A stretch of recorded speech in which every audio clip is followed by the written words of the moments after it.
நல்லார் சித்த மருத்துவமனை, கிருஷ்ணகிரி, சென்னை. 255 அன்னை திருமண சீர்வரிசை பொருட்கள் 1,29,000 மட்டுமே. தமிழகம் முழுவதும் இலவச டோர் டெலிவரியும் உண்டு. உங்கள் Annai stores and furniture, Guduvanchery, Kallakurichi மற்றும் திருவண்ணாமலை. அறத்தின் வழி நின்று வழிபடுத்த இனத்திற்கான ஒரு ஊடகம் வள்ளுவம். சப்ஸ்கிரைப் செய்து உறுதுணையாகுங்கள். பொருளாதாரம் கொடுத்து பெருந்துணையாகுங்கள். வள்ளுவம் நேயர்களுக்கு வணக்கம். அரசியல் பேசு நிகழ்ச்சிக்கு உங்களை வரவேற்பதில் மகிழ்ச்சி. என்று நம்முடன் இணைந்திருக்கிறார் மூத்த பத்திரிகையாளர் திரு மணி அவர்கள். சார் வணக்கம். சார் வணக்கம். நல்லா இருக்கீங்களா சார்? சார், பிரதமர் மோடி அவர்கள் நாடாளுமன்ற கட்சி தலைவர்கள் எல்லார்கிட்டையும் ஒரு கடிதம் அனுப்பி, அதாவது நாடாளுமன்றத்தில் 33 விழுக்காடு பெண்களுக்கு அந்த பங்கை தரணும் அப்படின்னு சொல்லிட்டு நீங்கள் உங்களோட கட்சியினருக்கு பேசுங்கன்ற மாதிரி ஒரு கடிதத்தை அனுப்பியிருக்காரு சார். அது எந்த அளவுக்கு சாத்தியம், தமிழ்நாட்டில் அது எந்த அளவுக்கு சாத்தியம் அப்படின்ற ஒரு கேள்வி இருக்குது. பட் முயற்சி நல்ல முயற்சி தான், நோக்கம் நல்ல நோக்கம் தான். ஆனால் நம்ம எதிர்பார்த்தது சென்சஸுக்கு பிறகு அது வரும்னு எதிர்பார்த்தோம். இப்போ அது சென்சஸுக்கு முன்னாலே அவங்க 2011 சென்சஸை வச்சு தொகுதி மறுவரைக்கு பிறகு தான் 2021 சென்சஸை இப்போ தான் எடுக்கிறோம். இந்த சென்சஸுக்கு பிறகு நம்ம அதை தொகுதி மறுவரை பண்ணி 2034 வரக்கூடிய மக்களவைத் தேர்தலில் தான் இதை பண்ணுவாங்கன்னு எதிர்பார்த்தோம். ஆனால் இவங்க 2011 சென்சஸை வச்சு இப்போயே தொகுதி மறுவரையை பண்ணி 2029 3 1 பங்கு கொண்டு வந்துடணும்னு பார்க்குறாங்க. அதில் சிக்கல்கள் இருக்குது. ப்ளஸ் அதுக்கப்புறம் ஒரே நாடு ஒரே தேர்தலை நோக்கி நகர்த்துறாங்க. அது ஆபத்தானது. ஆனால் ஒரு சரியான கிடுக்கி பிடியை மோடி போட்டிருக்காரு. இவங்க இப்போ இதை எதிர்க்கிறவங்கள பெண்களுக்கு எதிரானவங்கன்னு சித்தரிக்கக்கூடிய சூழலை நோக்கி நகர்த்துறாங்க அவங்க. அதனால தான் சோனியா காந்தி இது பெண்கள் மசோதாவுக்கு எதிராக நம்ம செயல்பட்ட மாதிரி தோற்றம் வந்துடக்கூடாது, தொகுதி மறைவரையை தான் நம்ம எதிர்க்கணும் அப்படின்னு கேட்டிருக்காங்க. இது எங்கே போய் முடியும்னு தெரியல. ரெண்டாவது, இப்போ 2 ஸ்டேட், முக்கியமான state Tamil Nadu, west Bengal state நடந்துகிட்டு இருக்கும்போது, எலெக்ஷன் நடக்கும்போது இந்த கூட்டமே மாதிரி நடத்தை விதிமுறைகளுக்கு, எம்சிசி கோட் ஆஃப் கான்டக்டுக்கு எதிரானது. தேர்தல் ஆணையம் அதை எப்படி அனுமதிக்குன்னு தெரியல.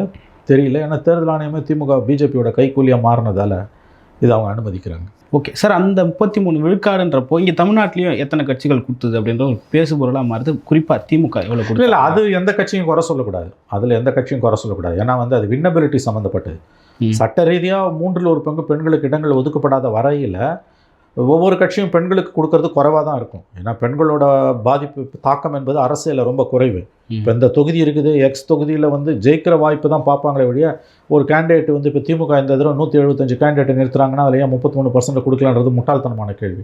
அண்ணா திமுகவும் கொடுக்க முடியாது, திமுகவும் கொடுக்க முடியாது, எந்த கட்சியும் கொடுக்க முடியாது.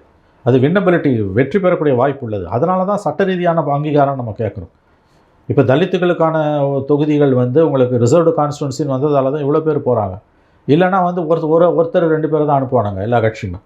அதனால் அதில் யாரையும் குறை சொல்லக்கூடாது. திமுக உட்பட அதில் எந்த கட்சியும் ஏன் பெண்களுக்கு 33% கொடுக்கலன்னு சொல்கிறது தவறான முட்டாள்தனமான ஆர்குமெண்ட். சார், ஒரு பாமரராக நம்ம பார்க்குறப்போ ஒரு 10 to 20% பெண்களுக்கு வாய்ப்பு கொடுக்க மாட்டாங்க. நான் திரும்ப சொல்கிறேங்க, எந்த கட்சியுமே கொடுக்க மாட்டான். பாமரனா பார்க்கக்கூடாது. பாமரனா பார்க்குறேன்னா பார்த்துக்கோங்க. பாமரனா பார்த்தா அப்படி தான் புரியும். பாமரனா ஒரு விஷயத்தை பார்க்கக்கூடாது, அறிவுள்ளவனா பார்க்கணும். அறிவுள்ளவனா பார்க்குறவனுக்கு தான் நம்ம பேசுகிறோம். பாமரனா பார்க்குறவனுக்கு பேசலை. இந்த கேள்வியே அர்த்தமற்றது. தேர்தலுக்கு இன்னும் 10 நாள் இருக்குது. 10 நாளில் களம் யாருக்கு சாதகமாக இருக்குது? இல்லைங்க, தெரியலங்க, ரொம்ப ஃப்ளூயிடாக இருக்குங்க. ஆனால் 4 முனை போட்டியில் திமுக தாங்க அட்வான்டேஜ். அதில் சந்தேகம் வேணாங்க. எந்த அளவுக்கு வெற்றி பெற போகிறாங்கன்றது தான் கொஸ்டின். பேரதிசயம் நிகழ்ந்தாலுடைய ஆட்சி மாற்றத்துக்கு வாய்ப்பு கிடையாது. 4 முனை போட்டி திமுக தான் சாதகம். தனி மெஜாரிட்டிலே வந்துடுவாங்களா, அல்லது 2006 கருணாநிதி வந்த மாதிரி 96 சீட் அந்த மாதிரி மெஜாரிட்டி குறைவாக வருவாங்களான்றது தான் கேள்வி. எனக்கு தெரிஞ்ச மெஜாரிட்டி குறைவாக வர வாய்ப்பு இல்லை. Simple majority 118. கண்டிப்பாக அந்த ஃபிகர் அவங்க தனியாகவே திமுக அச்சீவ் பண்ணிட்டு தான் எனக்கு தோணுது. எப்படி பார்த்தாலும் களம் திமுகவுக்கு சாதகமாக இருக்குது என்பது தான் என்னுடைய கருத்து. ஓகே, ஆனால் கூட்டணிக்குள்ளே பல குழப்பங்கள் இருக்குன்னு அது என்ன இருந்தாலும் எதிர இருக்க ஓட்டு 4 உடையுதுங்க. சில இடங்களில் 6 உடையுது. 200 தொகுதிகளில் திமுகவுக்கு எதிரான ஓட்டுகளை 3 பேர் உடைக்கிறாங்க. என்டிஏ உடைக்குது, சீமான் உடைக்கிறாரு, விஜய் உடைக்கிறார். ஒரு 34 40 தொகுதியில் 40 தொகுதியில் கூடுதலாக ராமதாஸ், சசிகலா, வேல்முருகன், கிருஷ்ணசாமி உடைக்கிறாங்க. 200 தொகுதிகளில் 190 200 தொகுதிகளில் திமுக எதிரான ஓட்டு 3ஆகவும், ஒரு 30 40 தொகுதியில் 6ஆகவும் உடையுது. சிம்பிள். திமுக வெற்றியை கிட்டத்தட்ட யாராலும் தடுக்க முடியாதுன்னு தான் எனக்கு தோணுது. சிம்பிள் மெஜாரிட்டியை 118 ரொம்ப சாதாரணமாக அச்சீவ் பண்ணிவிடுவாங்கன்னு தான் எனக்கு தோணுது.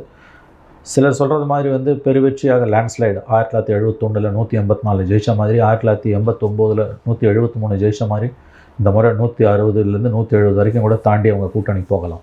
ஓகே சார், திமுகவோட வரலாறுல ஆனால் இது வரைக்கும் அப்படி பண்ணதில் முதல்வர் ஸ்டாலின் அவர் சொல்லியிருக்காரு, 2வது முறையாக முதல்வர் இதுவரையும் திமுகவில் ஆனதில்லைன்னு சொல்கிறாங்க. அதையும் நான் முறியடிப்பேன். கண்டிப்பாக அதுக்கு வாய்ப்பு இருக்குது. அதை தான் நான் சொல்கிறேன்.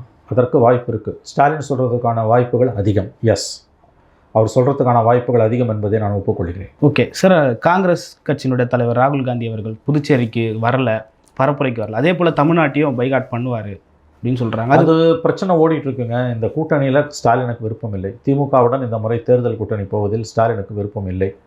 வேண்டா வெறுப்பாக, குறிப்பாக சோனியா காந்தி தலையிட்டால் தான் அவர் அதற்கு ஒப்புக்கொண்டார். அதனால தான் பிரச்சாரத்துக்கு கூட்டு பிரச்சாரத்துக்கு வரல. புதுச்சேரியில் தனித்தனியாக பிரச்சாரம் பண்ணிட்டு போயிட்டாங்க. ஆனால் இன்னும் கரெக்டாக 9 நாள் இருக்குது பிரச்சாரத்துக்கு என்னையோட சேர்த்து. ஸ்டாலினையும் ராகுல் காந்தியையும் ஒரே மேடையில் ஏற்றுவதற்கான முயற்சிகள் நடந்து கொண்டிருக்கின்றன. அநேகமாக ஏதாவது ஒரு ஊரில், ஏதாவது ஒரு மாவட்டத்தில், முக்கியமான மாவட்டத்தில் வந்து அவர்கள் ஸ்டாலினும் ராகுல் காந்தியும் ஒரே மேடையில் தோன்றுவதற்கு வாய்ப்புகள் பிரகாசமாக இருக்கின்றன. அந்த கூட்டணி சிக்கல்கள்லாம் முடியாது, சிக்கல் முடியாது, ஒன்றாக இருக்கிறோம் என்று காட்டிக்கொள்வார்கள், அந்த தோற்றத்தை ஏற்படுத்துவார்கள். ஏன்னா ஒரே மேடையில் 2 பேரும் பேசலைன்னா அது வேறு செய்தியை சொல்லிடும் என்ற அச்சம் திமுகவுக்கு இருக்குது, காங்கிரஸுக்கு இல்லை. ராகுலை எப்படியா சம்மதிக்க வைக்கக்கூடிய முயற்சியில் இவர்கள் இறங்கியிருக்கிறார்கள். விஜயும் சொல்கிறாரு உண்மையான காங்கிரஸ் எங்களோட தான் இருக்குன்னு. காங்கிரஸ் வாக்கு வங்கியில் ஒரு குறிப்பிடத்தக்க பங்கு விஜய்க்கு போகுதுங்க, அது உண்மைங்க. அவர் சொல்கிறது உண்மையான காங்கிரஸ்னு அவர் சொல்கிறத நான் எப்படி எடுத்துக்கிறேன்னா, காங்கிரஸ் வாக்கு வங்கியில் ஒரு குறிப்பிட்ட சதவீதம், அது 50% இருக்கலாம், 60% கூட இருக்கலாம், அது விஜய்க்கு போவதற்கு வாய்ப்புகள் மிக மிக அதிகம். அது திமுகவுக்கு 21 போன மாதிரி போகாது. விஜயோட ஸ்டேட்மெண்ட்டோட அர்த்தம் அதுதான். சார், விஜய் பிரச்சாரத்தை எப்படி பார்க்குறீங்க? சைக்கிள் ஓட்டி பிரச்சாரம் பண்ணுறாரு. சில இடங்களில் பிரச்சாரம் நல்லா தான் இருக்குது. ஆனால் பிரச்சாரமே வந்து வராமல் ஒரு அப்பப்போ பதுங்கிடுறாரு, ரத்து பண்ணுறாரு. மற்ற தலைவர்கள்லாம் இன்றைக்கி பிரச்சாரம் போகிறாங்க, இன்றைக்கு தலைவர்கள் பிரச்சாரம்னு ஒரு லிஸ்ட்டு வரும். விஜய்க்கு வந்து இன்றைய பிரச்சாரம் ரத்துன்னு ஒரு லிஸ்ட்டு வருது. வித்தியாசமான தலைவர் அவர் இருக்கார். நேற்று கன்னியாகுமரி ஸ்பீச்லாம் நல்லா தான் இருந்தது, குட் ஸ்பீச். ஆர்டிஃபிஷியல் இன்டெலிஜென்ஸு, அந்த மாதிரி வந்து மக்கள் சேவைக்கான சட்டங்கள், இதெல்லாம் பேசுகிறாரு. இந்த மாதிரி எல்லா ஊர்லேயும் போய் அவர் பேசணும். மாறா வந்து ஒரு ஊரில் பேசினா அடுத்த 2 நாள் ரெஸ்ட் எடுத்துக்கிறாரு. அதனால் அது வேலைக்கு ஆகாது. ஆகவே அவருடைய ஸ்பீச்சுக்கு ஒரு தாக்கம் இருக்குது. என்ன பிரயோஜனம்? ஒன்றும் கிடையாது. ஓட்டு 2ஆக உடையுது, 3ஆக உடையுது. அதனால் திமுக தான் ஜெயிக்க போகுது. ஓகே சார், அது வந்து விஜய் ரெஸ்ட் எடுக்கிறாருன்னு நம்ம எடுத்துக்கலாமா? ஆனால் தாவேகா தரப்புலேருந்து கொடுக்கப்படுற அழுத்தம், ரெண்டுமே காரணங்க. அரசு அழுத்தம் கொடுக்குதுன்றதும் உண்மை, அவர் ரெஸ்ட் எடுத்துக்கிறாருன்றதும் உண்மை. இதுக்கு மத்தியில் தான் நீங்கள் இயங்கணும். உங்களை வந்து புதுசாக வரவங்கள யார் ஒருத்தருமே வந்து ஏற்றுக்க மாட்டாங்க, அதை ஞாபகம் வச்சுங்க. மகாத்மா காந்தி சொன்ன மாதிரி புதுசாக சமூகத்தை மாற்றுகிறேன் என்று ஒருவன் வந்தால் அவன் 4 படிமங்களை, 4 கட்டங்களை, 4 ஸ்டேஜஸ் தாண்டி போகணும். முதல்ல அவனை கண்டுக்கவே மாட்டாங்க, உதாசீனப்படுத்துவாங்க. 2வது ஏளனப்படுத்துவாங்க. 3வது எதிர்ப்பாங்க. 4வது அவன் வெற்றி பெறுவான். 4 கட்டம் மகாத்மா காந்தி சொல்கிறார். சமூகத்தை மாற்றுகிறேன் என்று, நாட்டை திருத்துகிறேன் என்று வருபவன் 4 கட்டங்களை கடந்து போக வேண்டும். முதலில் உதாசீனப்படுத்துவார்கள், கண்டுக்கவே மாட்டாங்க, அவனை பற்றி எதுவும் பேச மாட்டாங்க. 2வது இழிவுபடுத்துவாங்க, இப்போ விஜயப்படுத்துகிறாங்கல்ல அந்த மாதிரி இழிவுபடுத்துவாங்க. 3வது எதிர்ப்பார்கள், இப்போயே விஜயை கொஞ்சம் கொஞ்சமாக எதிர்க்க ஆரம்பிச்சு. 4வது அவன் வெற்றி பெறுவான். அதனால் இந்த ஸ்டேஜெல்லாம் அப்படி தான் இருக்கும். அவர்கிட்டயே நிறைய குறைகள் இருக்குது. ஆனால் அரசாங்கத்தோட எதிர்ப்பு புரிந்து கொள்ளக்கூடியது. புதுசாக ஒருத்தர் வந்தால் இப்படி தான் எதிர்ப்பாங்க. பழம்பெருச்சானிகளுக்கு புதுசாக ஒருத்தர் வந்தால் பிடிக்காது. அந்த எதிர்ப்பை மீறி தான் வரணும். எம்ஜிஆருக்கு இல்லாத எதிர்ப்பா? அதை மீறி தான் எம்ஜிஆர் வந்தார். எம்ஜிஆர் ஒன்றும் பதுங்கி பயந்து திரும்பி ஓடி போயிடல. அதனால் அதை நம்ம இது காலந்தோறும் நடக்கக்கூடியது தான். அப்படி தான் இதை புரிஞ்சுக்கணும். ஓகே சார், திமுக இப்படி எல்லாத்துக்கும் பாஜக தான் காரணம் அப்படின்னு சொல்கிறாங்களோ, அதே போல் தாவேக்காவும் இப்போ சமீபத்தில் எல்லாத்துக்கும் திமுக தான் காரணம்னு சொல்ல ஆரம்பிச்சிட்டாங்கன்னு எல்லா சோசியல் மீடியா. இல்லை, ரெண்டையும் ஒப்பிடுறது தப்பான வார்த்தை. எல்லாத்துக்கும் பாஜக தான் காரணம்னு திமுக சொல்வது ஓரளவு உண்மை, டு லார்ஜ் எக்ஸ்டென்ட் உண்மை. ஆனால் இங்கே ஒரு எலெக்டட் கவர்மெண்ட் இருக்குது, இங்கே நடக்கிற பல தவறுகளுக்கு, அட்டூழியங்களுக்கு, பாவங்களுக்கு திமுக தான் காரணம் என்பதை மறைப்பதற்காக அவங்க எல்லா பழியும் தூக்கி பிஜேபி மேலே போடுறாங்க. அதனால் அதில் வந்து திமுக வந்து எல்லாத்துக்கும் பிஜேபி காரணன்றது ஒரு 70% 80% உண்மை, 20% போய்.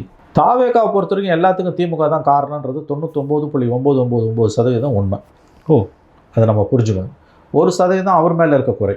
அதனால் இது ரெண்டையும் ஒப்பிடுறது தவறு.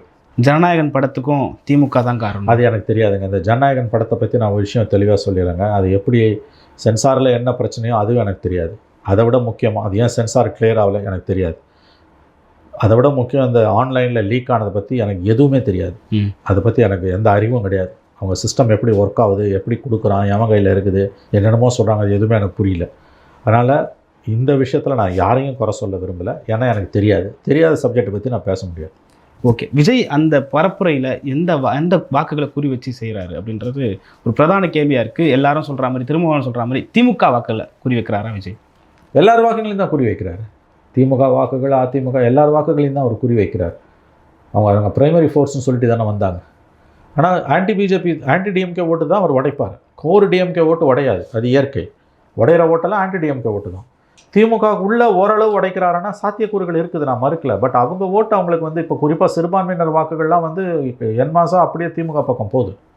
அதுவும் நடுப்புற இவர் ஒரு மாத காலம் வந்து பிஜேபியோட போயிட போகிறாருன்னு ஊசலாட்டத்தில் இருந்தப்போ, தினத்தந்தி பேப்பரில் இவர் என்டிஏ கூட்டணிக்கு போயிட்டாருன்னு நியூஸ் வந்தப்போ, அப்போல்லாம் வந்து வாய்மூடி மௌனமாக இருந்துட்டு அந்த பேச்சை வளர விட்டுட்டு, அப்புறம் அவரோட மாவட்ட செயலாளர்கள் கூட்டத்தில் ஜூம் மீட்டிங்கில் 90% பிஜேபியோட என்டிஏவோட போயிடணும்னு சொன்னாங்கன்றதை அனுமதிச்சுட்டு அந்த செய்தியெல்லாம் கசிய விட்டது யாருன்னு அவங்க கட்சிக்குள்ளே தான் கசிய விட்டானுங்க.